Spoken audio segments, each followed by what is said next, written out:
The smell of roasted chicken and cornbread still lingered in the air when my world came crashing down. I had spent 3 days preparing this Sunday dinner, the same Sunday dinner I'd been making for my family for over 30 years. But as I stood there in my own kitchen, surrounded by the people I had sacrificed everything for, I realized that love isn't always enough to protect you from the cruelest betrayals. My name is Dorothea, and I'm 52 years old. For most of my life, I believed that putting family first was the most important thing a woman could do. I worked double shifts as a hospital cleaner for 27 years, came home bone-tired every night, and still found the energy to cook, clean, and care for everyone under my roof. The trouble started 6 months earlier when my youngest son Marcus moved back home with his wife Jennifer and their 2 children. Marcus had lost his job at the construction company, and Jennifer was struggling to find work as a teacher. Soon after, my daughter Patricia showed up with her teenage son Kevin. Then came my oldest son Robert with his girlfriend Cassandra. My daughter Lisa was the last to arrive, fresh from another failed relationship. Suddenly, my quiet little house became chaos. 7 adults and 3 children, all crammed into a space meant for half that number. My grocery bill tripled. My utilities went through the roof. But I told myself this was what family was about. We sacrificed. We endured. The Sunday that changed everything started like any other. I woke up at 5 in the morning to begin preparations for our weekly family dinner. I spent the morning in my kitchen preparing everyone's favorite dishes. Fried chicken for Marcus. Sweet potato casserole for Patricia. Collard greens for Robert. Mac and cheese for the grandchildren. At 3 o'clock sharp, I called everyone to the table. The dining room looked beautiful, my grandmother's china gleaming under soft light, fresh flowers from my garden, cloth napkins folded perfectly. But instead of warm chatter, there was uncomfortable silence. "Everything looks wonderful, Mama," Marcus said, but his voice lacked warmth. As I reached for the serving spoon, Robert cleared his throat. "Actually, Mama, we need to talk to you about something." My stomach clenched with sudden fear. "What is it?" Patricia leaned forward, her face set in hard lines. "We've been talking, and we think it's time for some changes around here." "Changes?" "This arrangement isn't working anymore," Jennifer chimed in coldly. "There are too many people in this house, and frankly, it's becoming chaotic." I looked around the table at the faces of my children, the babies I had nursed, the toddlers I had taught to walk. These were the people I had given my life to, and they were looking at me like I was a stranger. "I don't understand," I said slowly. "Mama," Lisa interrupted sharply, "you're not getting it. The problem isn't the house. The problem is you." The words hit me like a physical blow. "What do you mean?" Robert crossed his arms. "You're always in the way. Always trying to manage everything, always acting like we're still children. We can't live our lives with you hovering over us." "But this is my house," I whispered. "This is our family dinner." Marcus looked uncomfortable. "Maybe it's time to break some old traditions, Mama." Jennifer leaned forward, her eyes cold. "It means you need to find somewhere else to live. We've all talked about it, and we think it would be better for everyone if you weren't here." The room spun around me. "You want me to leave my own house?" "It's not just your house anymore," Robert said. "We all live here now." I actually laughed, a bitter sound. "Robert, you haven't paid a single bill since you moved in. None of you have. I work 60 hours a week to keep food on this table, and you want to kick me out of my own home?" "See, this is exactly what we're talking about," Lisa rolled her eyes. "You're always keeping score, always making us feel guilty." "Maybe it's time we took over the household responsibilities," Cassandra added. This woman who had been living in my house for 4 months, eating my food, was now joining the chorus against me. I stared at her in disbelief. "Excuse me?" The audacity took my breath away. I looked around the table searching for any sign of love and loyalty. But all I saw were cold, calculating expressions. "I can't believe this," I said, standing up. "I can't believe you're all sitting here, eating the food I prepared, telling me I need to leave." Don't be dramatic, Patricia dismissed me. We just think it would be better if you found your own place. Somewhere more suitable for a woman your age. A woman my age? I shouted. I'm 52, not 92. This is my house. But love also means knowing when it's time to let go, Robert said patronizingly. I looked at Marcus, my baby boy. Do you really want me to leave? He couldn't meet my eyes. I think it might be for the best, Mama. That was the moment my heart truly shattered. Get out, I whispered. Get out. All of you. Get out of my house right now. Mama, calm down, Lisa said. Don't you dare tell me to calm down. You want me gone? Fine. But this is still my house. So get out right now. Within 2 hours, my house was empty except for me and the remains of the untouched Sunday dinner. I sat alone at that table and wept. I wept for the years believing sacrifice was love. I wept for children who had grown into adults I didn't recognize. But most of all, I wept because for the first time in 30 years, I was completely alone. The next morning, I woke up in my empty house and felt something I hadn't experienced in decades: silence. Not comfortable solitude, but hollow abandonment. But as I moved through the rooms, the silence started to feel less like abandonment and more like possibility. I made coffee and sat at my kitchen table, really thinking for the first time in years. My children had accused me of hovering, of not letting them live their lives. Maybe there was truth to that. But that didn't excuse their cruelty. I thought about my grandmother, who used to tell me that loving someone doesn't guarantee they'll love you back the same way. You can pour all of yourself into other people, but you can't make them treasure what you've given them. The only person whose love you can count on forever is your own. On the 8th day, Patricia called. Mama, we need to talk about the house. You can't afford to keep it on your own. She was right. Without their supposed contributions, I was looking at financial disaster. We think you should sell it.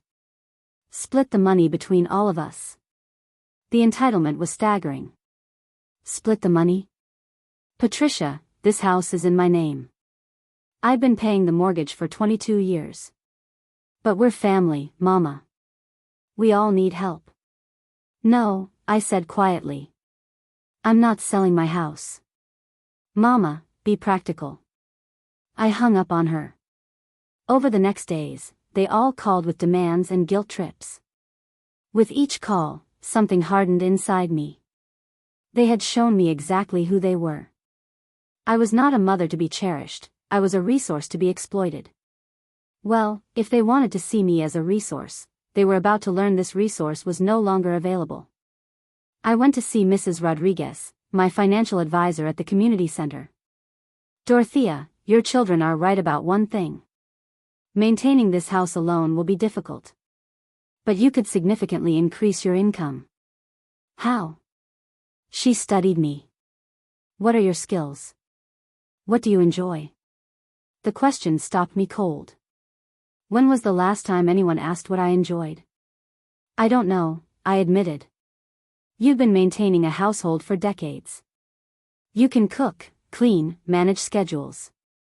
Those are valuable skills. She gave me pamphlets about starting small businesses, meal preparation services, catering. One idea kept jumping out: meal prep services. I thought about all the years cooking for my family, planning menus, timing everything perfectly. What if these skills could be something more? I spent days researching meal prep services, calling other businesses, understanding pricing and demand. What I found was encouraging. There was definitely a market, and startup costs weren't prohibitive. That weekend, I did something I hadn't done since I was a teenager. I spent money purely on myself. I bought supplies to experiment with meal prep recipes. I turned my kitchen into a laboratory, testing dishes, working out portions and packaging. Asian fusion bowls, Mediterranean platters, comfort food with healthy twists. I worked with energy and passion that surprised me. For the first time in decades, I was creating something entirely mine. By weekend's end, I had a business plan. If I could get 15 steady customers, I could maintain my house and actually start saving money. I started talking to coworkers about my idea. Mrs. Chen from the ER wanted prepared meals after double shifts. James, the young orderly building muscle, wanted protein-rich plans. Sarah, the single mother in admissions, needed kid-friendly options. Within 2 weeks, I had my first 5 customers. I started small, working evenings and weekends. I would come home from my hospital job and transform into a businesswoman. My customers didn't take my work for granted. They thanked me. They recommended me to friends. They treated me like a professional, not a servant. The first month was exhausting but exhilarating. For the first time in my adult life, I was working for myself. Every dollar went toward my goals, not supporting people who didn't appreciate my efforts. My children kept calling, but I stopped answering.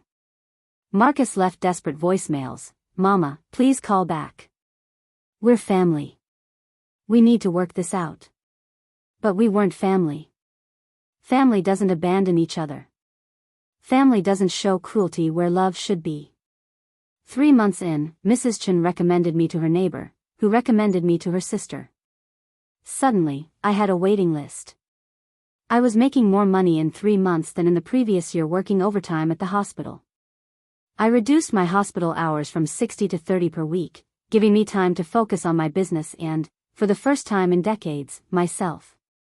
I joined a small business association, took classes on food safety and management, started learning marketing.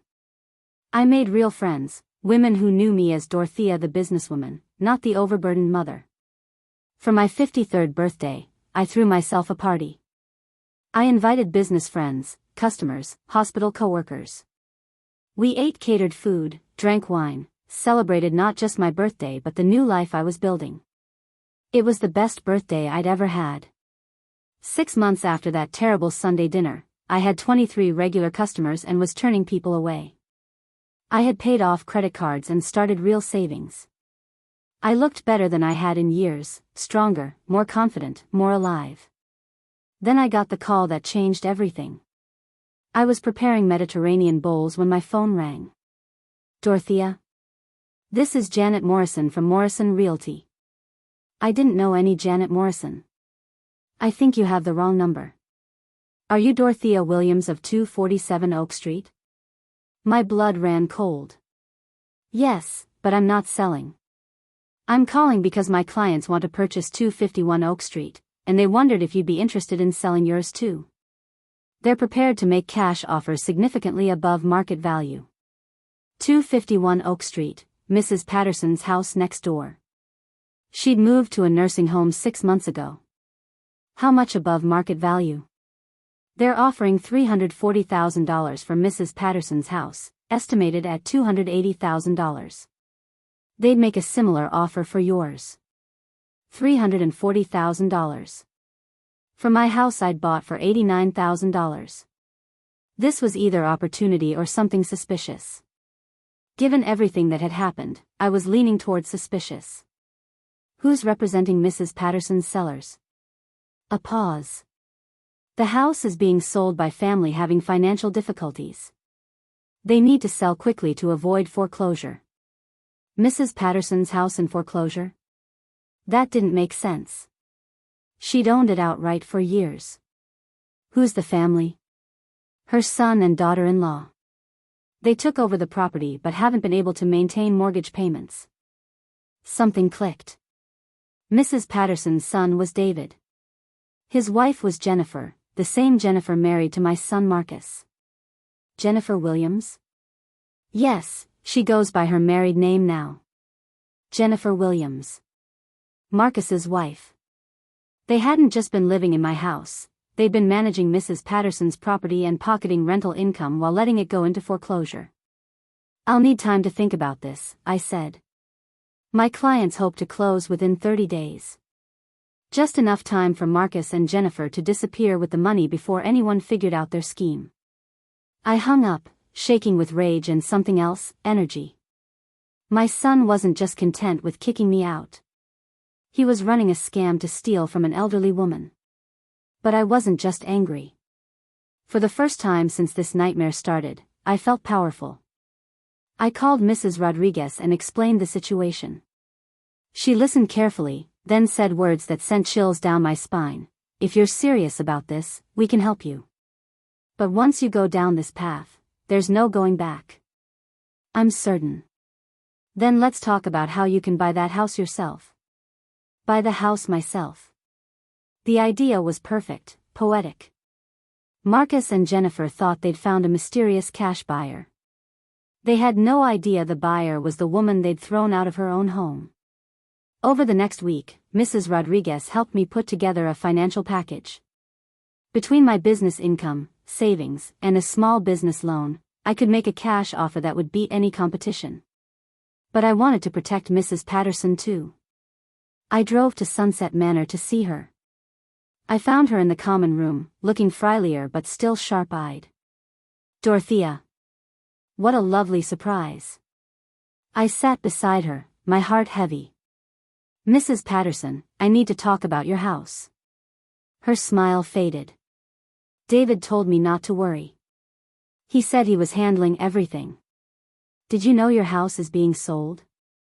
Confusion filled her eyes. Sold? But David said they were renting it out to cover my expenses. I gently explained what I discovered, how they'd been collecting rent but not making payments, how the house was in foreclosure, how they planned to sell and disappear with money belonging to her estate. Mrs. Patterson wept as I talked. I don't understand. I raised him better than this. I know exactly how you feel. By the time I left, we had a plan. Mrs. Patterson contacted her lawyer and removed David as power of attorney.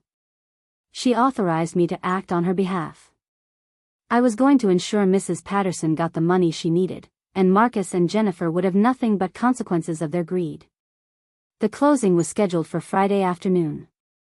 I arrived 15 minutes early, dressed in my best business suit, looking successful and completely in control.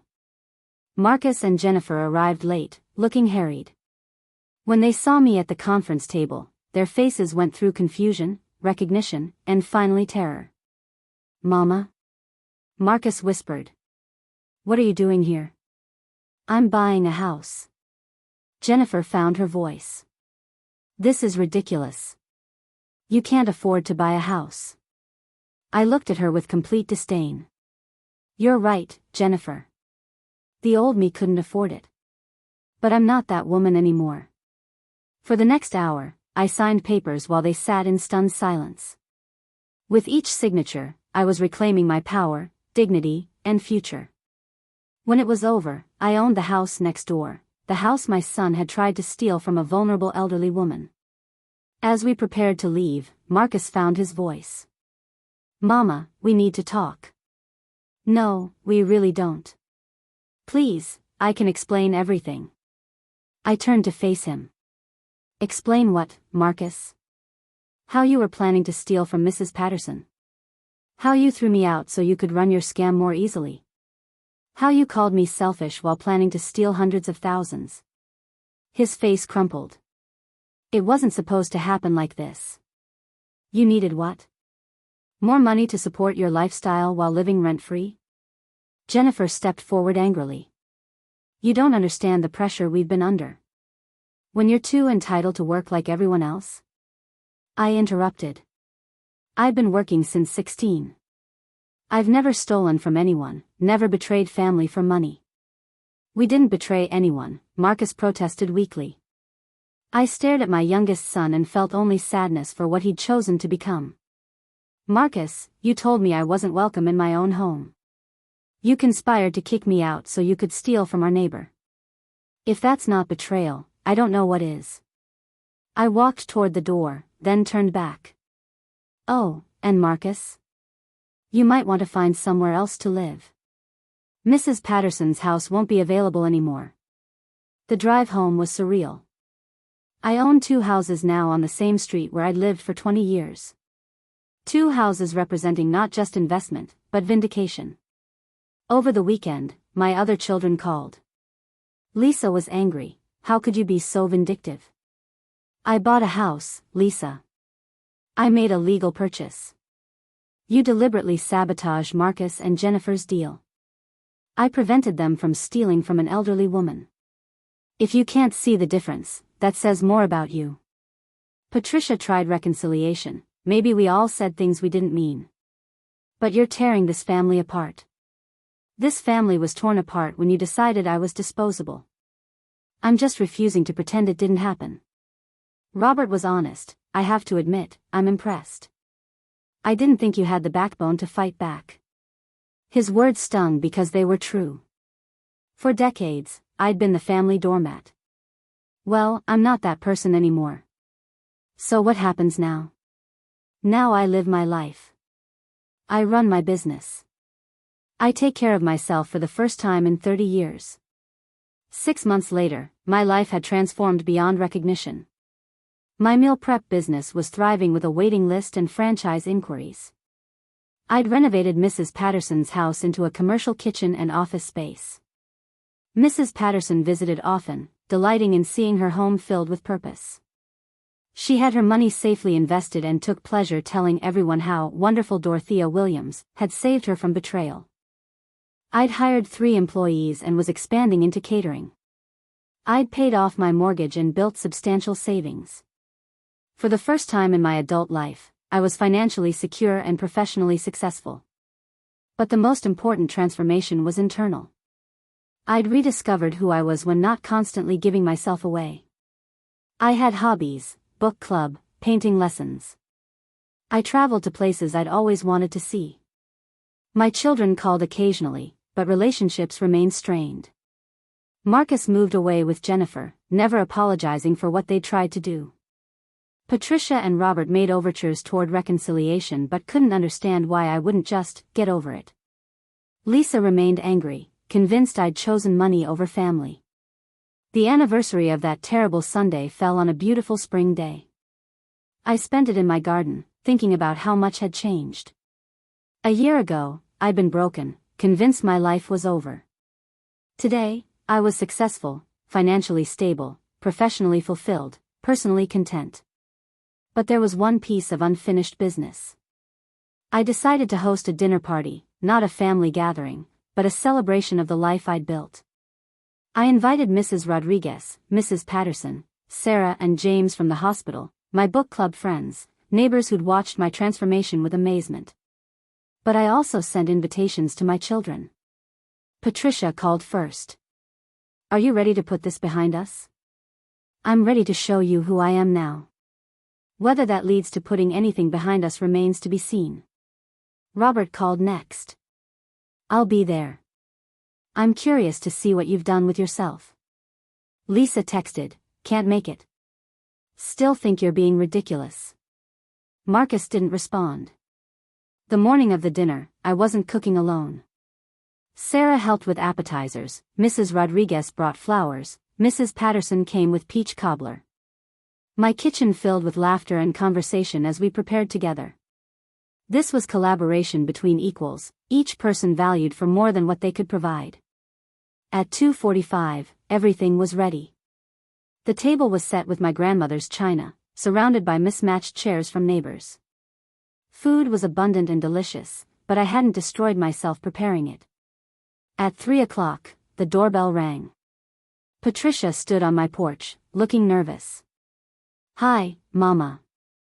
Hello, Patricia. Come in. She looked around with obvious surprise. The living room, once cluttered and chaotic, was now elegantly arranged and immaculate. Fresh flowers brightened every surface. It looks different. Everything's different. Robert arrived 10 minutes later, walking through like he was touring a museum. Mama, this place looks incredible. What did you do? I made it my home. In the dining room, both stopped short. The table was set for 12, most chairs occupied by strangers. Who are all these people? Patricia asked. These are my friends, I said, introducing everyone. Mrs. Rodriguez, who helped me start my business. Mrs. Patterson, our former neighbor. Sarah and James from the hospital. I could see confusion in my children's eyes. The idea that I'd built a whole new life was difficult for them to process. As the meal progressed, my friends graciously included Patricia and Robert in conversation.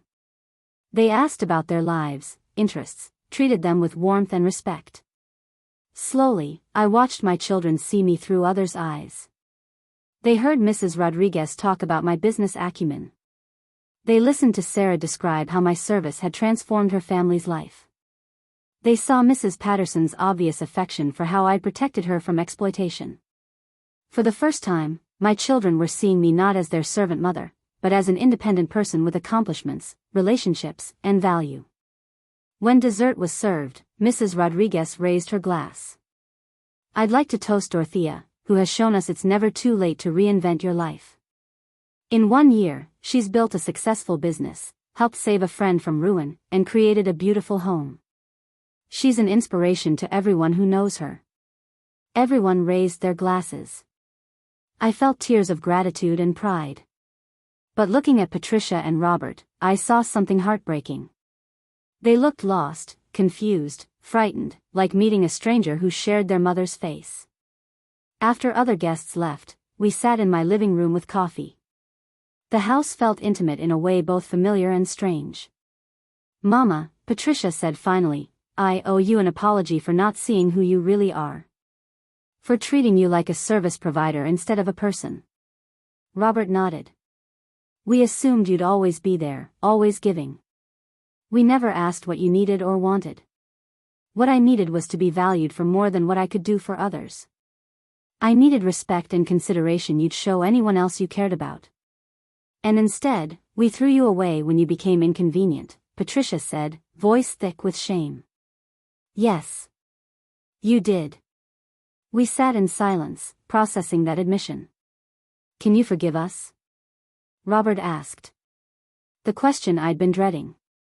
Could I forgive them? Did I want to? "I can forgive you, but forgiveness doesn't mean forgetting. It doesn't mean going back to how things were. It doesn't mean pretending this didn't change everything." "What does it mean?" Patricia asked. "It means I'm willing to build a new relationship if you're willing to treat me with respect. I'm willing to be your mother, but not your servant. I'm willing to love you, but not sacrifice myself for you." They nodded, though uncertainty filled their eyes.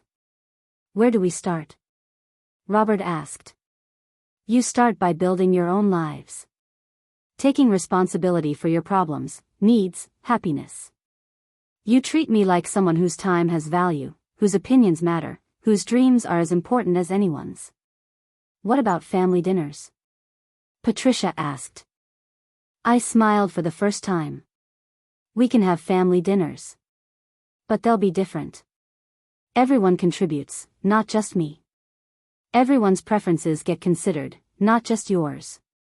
And if anyone ever tells me I'm not welcome in my own home, that will be the last family dinner we ever have." As my children left that evening, I felt cautious optimism. We had far to go before rebuilding relationships on mutual respect rather than exploitation. There would be setbacks and hurt feelings. But for the first time in over a year, there might be hope for healing. More importantly, I knew that no matter what happened, I'd be okay. I'd built a life that didn't depend on their approval or presence. I'd created security, satisfaction, and fulfillment that belonged entirely to me. I was no longer the woman who could be discarded when inconvenient. I was Dorothea Williams, successful entrepreneur, loyal friend, respected community member, and survivor. 3 months later, Marcus called, his first contact since the real estate office. "Mama? I've been thinking about what happened. I know you probably don't want to hear from me, but I needed to call. I waited. I was wrong. Everything I did was wrong. The way we treated you, the thing with Mrs. Patterson's house, all of it. I'm sorry. I appreciate you saying that. Patricia told me about your business, everything you've accomplished. I'm proud of you, Mama. And ashamed of myself. Pride and shame are both choices, Marcus. You can choose to be proud of rebuilding your life. You can choose to learn from shame and make better decisions. I want to make things right. I don't know how, but I want to try. Making things right doesn't mean erasing what happened. It means learning from it and doing better. Will you give me a chance to show you I can do better? I looked around my beautiful kitchen, thinking about all the Sunday dinners I'd prepared here. All the love I'd poured into feeding my family, all the dreams I'd had about our relationships. Those dreams had died at that terrible dinner table. But maybe new dreams could be born. Yes. I'm willing to give you that chance. But Marcus, this isn't about going back. This is about building something new, something based on respect instead of exploitation. I understand. Thank you, Mama. After hanging up, I sat at my kitchen table and marveled at the journey I'd taken. 18 months ago, I'd been broken, convinced my life was over. Today, I was successful with a thriving business, beautiful home, and friends who valued me. I'd saved a neighbor from exploitation.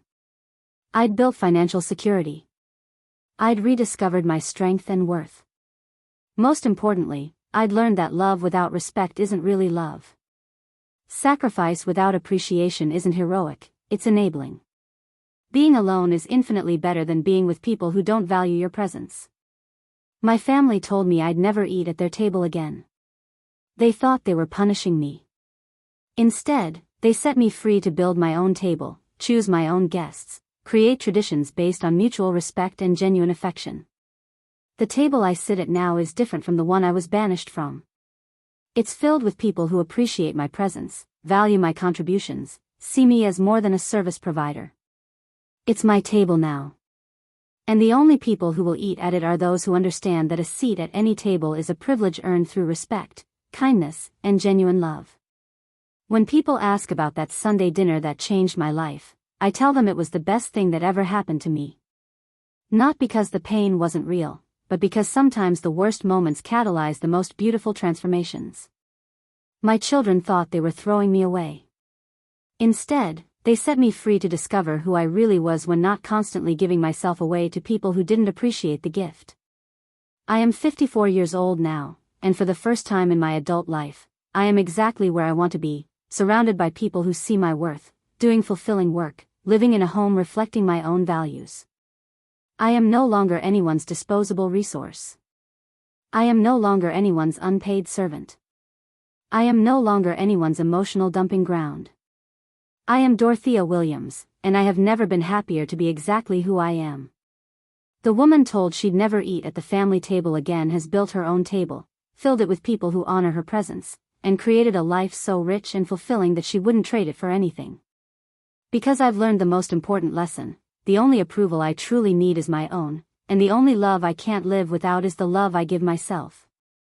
And that is a feast that can never be taken away from me.